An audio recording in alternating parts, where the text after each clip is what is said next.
Vamos a viajar porque estamos en comunicación telefónica con Dolores Gandulfo, que es directora del Observatorio Electoral de la Conferencia Permanente de Partidos Políticos de América Latina y el Caribe, y también integrante del Observatorio de Reformas Políticas de América Latina, del colectivo Ojo Paritario y de la red de Politóloga. ¿Qué tal, Dolores? Hola, ¿cómo estás, Laura, Mario? Un placer estar con ustedes como siempre. Gracias, Buen día. gracias. Bueno, tenemos dos temas hoy. Sí, bueno, porque parece, como siempre decimos, que por un lado hay elecciones, que eso es muy bueno, Sí. ¿no? Para nuestros sistemas democráticos, y también hay momentos donde la política, frente a alguna disrupción interna, genera las elecciones. Este es el caso que vamos a hablar después de Francia, donde Macron, frente a la derrota que sufrió en las elecciones europeas, llamó a unas elecciones anticipadas para este domingo, elecciones legislativas, para poder resolver esta crisis política derivada de la brutal derrota, ¿no?, que sufrió Macron en estas elecciones. Y cruzando el charco, tenemos este domingo también elecciones primarias en Uruguay. Estas elecciones primarias son las que van a determinar quiénes van a ser las y los candidatos presidenciales para las elecciones de octubre.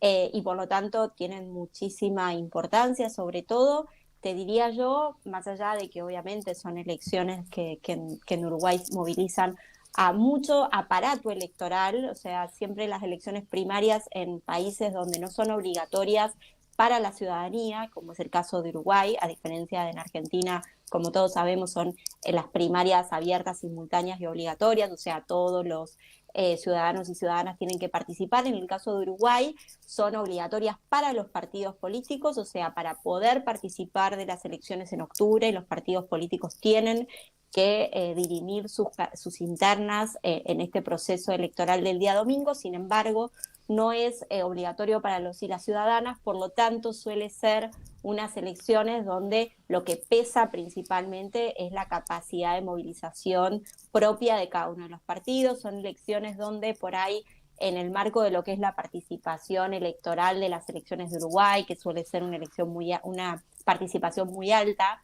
tiene históricos del 85% de participación en las elecciones. En el caso de las elecciones primarias suele participar la mitad de esa cifra, alrededor del 40%, porque como decía, son elecciones que movilizan principalmente el aparato y por lo tanto es muy importante lo que las lemas, que son como se denominan a cada una de estas candidaturas de los partidos políticos, puedan movilizar.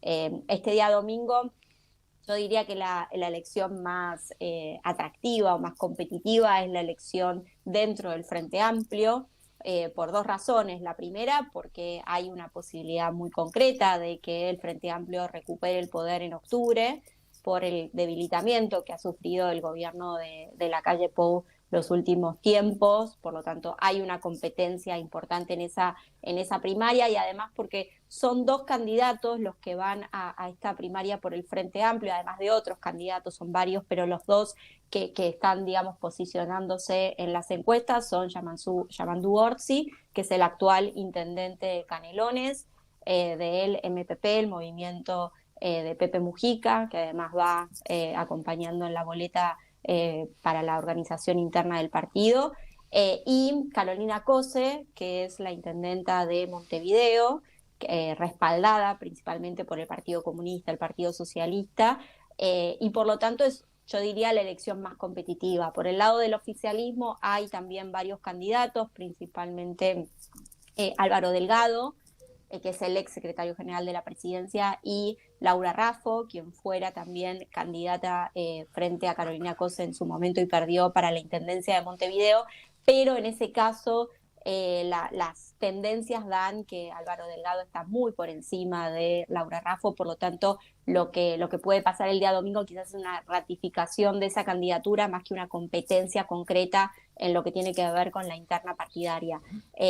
Entonces yo diría que esas dos son las elecciones más competitivas que se van a dar el día domingo. Acá aparece mi hijo, como todas las tareas de cuidado, el día que no hay clase, están por aquí también, pero bueno, respetuoso de la comunicación radial. Pasó a saludar. Exacto. Quería preguntarte cómo llega ¿Cómo llegan a estas elecciones también, para que puedas agregar? ¿Cómo se llega? ¿Cómo están? Bueno, en primer lugar se llegan con agendas muy parecidas a las que son las agendas de la región, pero por ahí no tan parecidas a las agendas que tenía presente las elecciones en Uruguay. Principalmente la gran preocupación de los ciudadanos tiene que ver con la cuestión de la seguridad. El crimen organizado, el narcotráfico también ¿En ha Uruguay? empezado a aparecer en la agenda. Bueno, Uruguay en términos digamos, en términos relativos en relación a su población es uno de los países con mayor tasa de criminalidad, por lo tanto, en materia de seguridad es un tema de agenda. Recordemos que el gobierno de la calle Pou ha tenido en sus últimos años la renuncia de varios funcionarios, empezando por el Ministerio de Interior hasta el propio canciller, por aquellos casos, no sé si se acuerdan que lo hemos hablado, de esos pasaportes entregados a agentes del narcotráfico, aquellos pasaportes entregados como una red que funcionaba desde la propia Casa de Gobierno a pasaportes rusos, o sea, claramente ese es un tema que ha afectado quizás no tanto a la figura de la calle Pou, quien ha estado bastante escindido de ver afectada su imagen, sin embargo, obviamente que el gobierno sí ha sido afectado por la gran cantidad de renuncias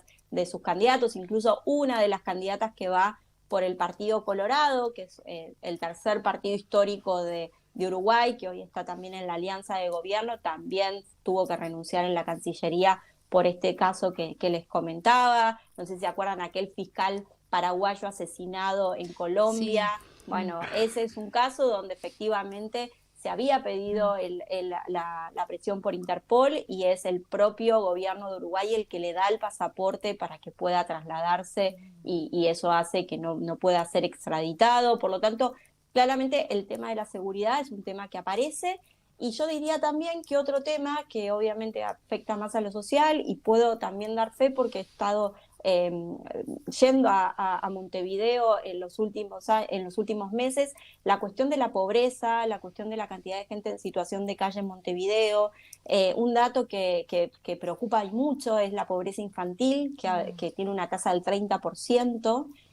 Por lo tanto, diría que son temas que aparecen en esta agenda y obviamente cada una de las fuerzas políticas plantea cuáles pueden ser las perspectivas desde ese lugar, algunos obviamente más desde la centroizquierda y otros más desde la derecha, porque lo que sí tiene el sistema político de partidos, principalmente Uruguay, es muy marcado, ¿no? Las tendencias ideológicas de cada una de las fuerzas políticas y además el debate interno que se da al interior de esas fuerzas políticas. Recordemos, por ejemplo, el Frente Amplio tiene un montón de distintos sectores al interior del Frente Amplio que va desde el comunismo hasta el socialismo y digamos, en ese sentido se da muchos debates. Sí creo yo que algo interesante de esta elección, que si bien siempre hablamos del Partido Colorado, del Partido Nacional, el Frente Amplio, y en las últimas elecciones Cabildo Abierto, que es un partido más nacionalista, que ha venido creciendo en las últimas elecciones, en esta elección van 8 partidos y se le suman 10 partidos, o sea, van a ir 18 partidos, 10 partidos que se suman por primera vez. Son 10 partidos que de pasar el piso de 500 votos, que se daría en este domingo, digamos, si alguna de esas 10 fuerzas políticas pasan ese umbral de 500 votos, pueden llegar a las generales con una candidatura y bueno, y empieza a ampliarse la cantidad de partidos políticos que disputan el poder en Uruguay, incluso un partido libertario recientemente creado que obviamente emula claramente la tendencia del otro lado del charco o de este lado del charco. Oh, ¡qué dolor! ¡Qué metástasis esta gente! ¡Qué dolor! Y Dolores, ¿hay una mirada, una preocupación, una inquietud por parte de la población y por parte también de las propuestas de quienes se presentan en relación a los posibles alineamientos internacionales de Uruguay?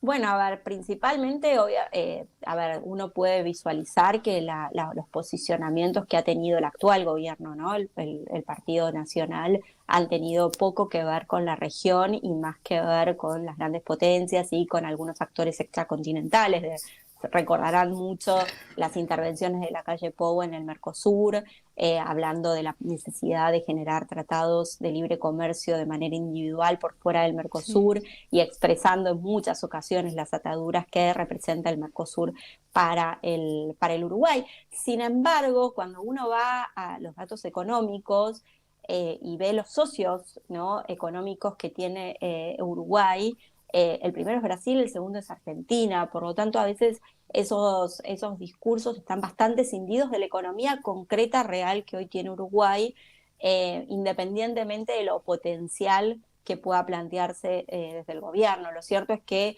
durante los años del gobierno de la calle Pou, esos datos económicos no han cambiado, por lo tanto esos dos socios económicos siguen siendo los principales y pareciera poco cercano en un futuro que esa tendencia se pueda cambiar.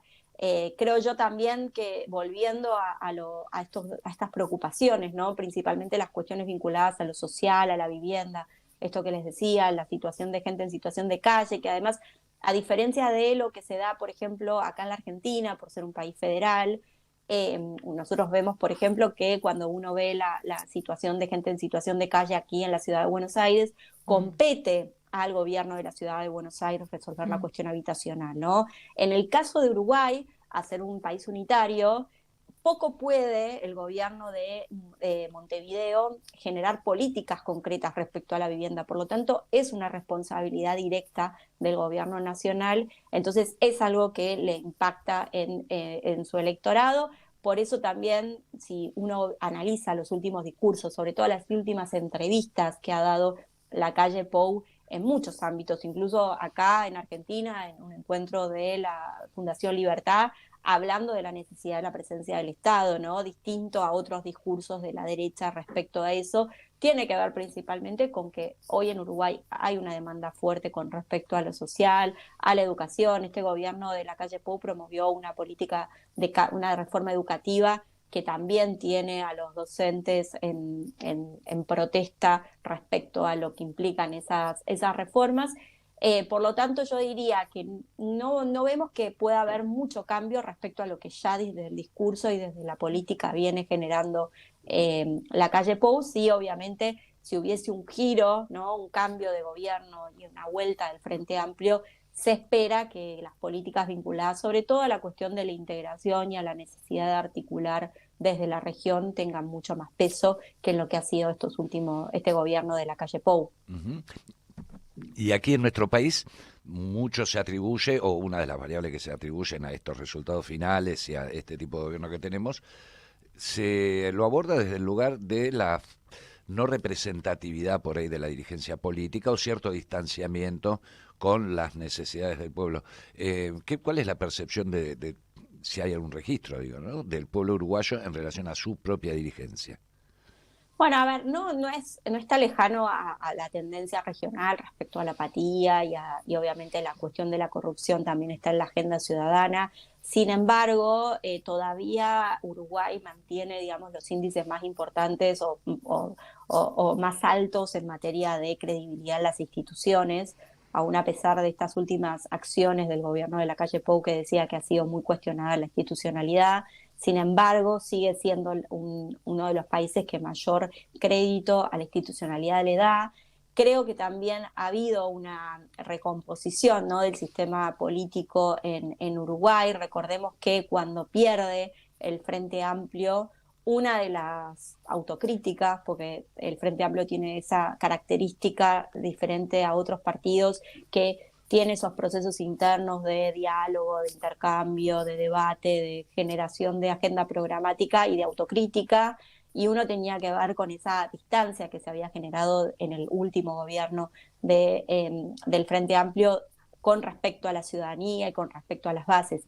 Creo que en ese sentido, una de las primeras acciones que genera el gobierno de la calle Pou, que tuvo que ver con la presentación de una ley de presupuesto muy importante y la posibilidad de ir a una iniciativa de democracia directa que tiene Uruguay, que fue el plebiscito, le permitió al Frente Amplio recuperar ese diálogo con las bases, poder abrir de vuelta sus locales partidarios en muchos de los municipios y poder empezar a dialogar de eso mismo. Creo que eso también le ha permitido hoy tener dos candidatos fuertes, uno de Montevideo y otro de lo que se considera más el interior, si bien es Canelones, que está muy cerca de Montevideo. La candidatura de Orsi representa más a los distintos intendentes de los distintos municipios del Uruguay, y eso me parece que le ha permitido refrescarse en su relación con la ciudadanía. Y respecto al Partido Nacional, si bien, como les decía, la figura de Lacalle Pou sigue siendo fuerte y tiene todavía un alto índice de popularidad, bueno, también la renovación de esos actores y sobre todo un último caso que tiene muy preocupado al Partido Nacional porque puede seguir generando acciones en lo que tiene que ver de acá a octubre, fue un caso de un dirigente pedanés que fue incluso presidente del Parlasur y uno de los actores claves en el Congreso del Partido Nacional, que fue juzgado y condenado por un caso de pedofilia, que incluso ese caso de pedofilia afectó a gran parte de la dirigencia del Partido Nacional, y hace un mes atrás, menos de un mes atrás, renunció el presidente del Partido Nacional, Pablo Iturralde, por habérsele encontrado algunos audios propios donde relativizaba el caso y hablaba de una cercanía con la fiscal que podía llegar a atender en el caso. Bueno, eso le implicó al presidente del Partido Nacional renunciar, pero al mismo tiempo también que su teléfono hoy esté en una causa judicial. Y sabemos que cuando un teléfono de un dirigente tan importante como el presidente del partido está en una causa judicial, pueden surgir de acá a octubre muchas otras cosas que puedan implicar no solo al gobierno, sino también al propio candidato del Partido Nacional. Por lo tanto, creo yo que en ese sentido hoy, si se resuelve de una manera armoniosa, como sabemos que a veces no se resuelve de esa forma, la interna del partido del Frente Amplio, o sea, que quien resulte electo el día domingo pueda tener un acompañamiento legítimo por aquel o aquella que no resulte electo, y que de acá a octubre se pueda dar una estrategia de consolidación de ese espacio político, tiene el Frente Amplio muchas chances de recuperar el poder. En el caso de Uruguay, a diferencia de las internas en Argentina, no hay una elección primaria para la vicepresidencia. Por lo tanto, quien resulte electo el día domingo va a proceder a elegir quién vaya de candidato o candidata a la vicepresidencia. En muchos casos el acuerdo es que quien esté hoy compitiendo por la presidencia y pierda pueda ir como vicepresidente, pero no está resuelto, digamos, un acuerdo en ese sentido. Así que, bueno, lo que pase el día domingo y lo que suceda después con la consolidación de las candidaturas y de las fórmulas para octubre va a tener mucho que ver. Pero sí se da un escenario, volviendo a la pregunta inicial, donde empieza a haber naturalmente un descrédito de algunos actores del sistema político. Y Dolores, para poder tener un ratito y hablar sobre Francia, ¿qué es lo más importante, lo que tenemos que prestar atención? Bueno, a ver, principalmente Macron ha tenido una postura muy desafiante y que le puede generar muchas dificultades, ¿no? Adelantando y anticipando estas elecciones. Recordemos que él tiene mandato hasta el 2027, o sea que tiene la posibilidad de durante 3 años estar conduciendo el país con un actor de un partido político contrario o muy contrario.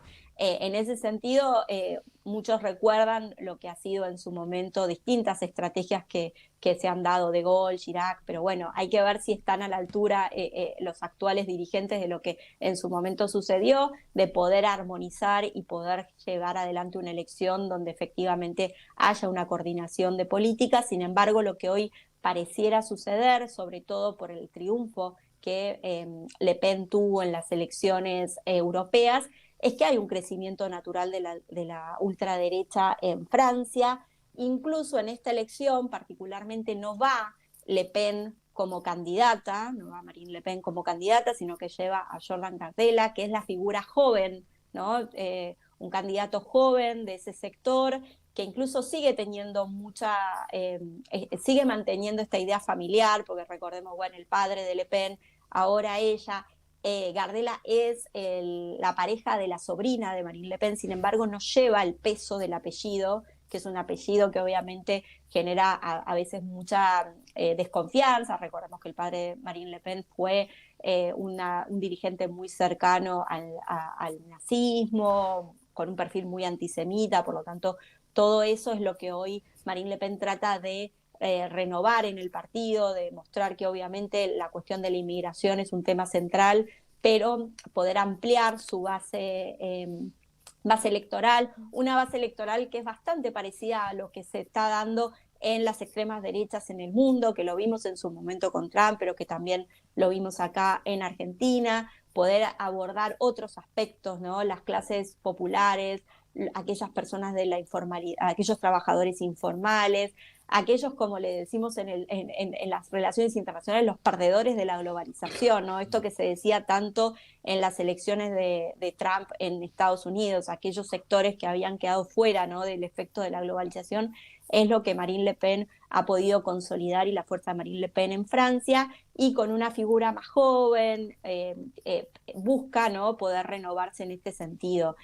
Lo que le pasa a Macron en este contexto es que, por un lado, sale fortalecida la extrema derecha en las elecciones europeas, y por otro lado se da también la particularidad que se arma un frente popular uniendo a las izquierdas, o sea, Mélenchon y el Partido Comunista hoy van a las elecciones, o sea, Francia Insumisa y el Partido Comunista van a las elecciones con una fuerza conjunta, y por lo tanto Macron quedaría como el centro moderado en esta disputa que se va a dar el día domingo, y hay que ver si efectivamente el electorado apuesta al centro, y si no, en ese sentido estaría compitiendo, digamos, siguiendo la gobernabilidad con la posibilidad concreta de que la ultraderecha tenga un poder concreto en el Congreso, y que al mismo tiempo, de cara a lo que se viene en Francia, el hecho de que también un dirigente joven de la ultraderecha pueda naturalizarse, y que el partido del Marine Le Pen se naturalice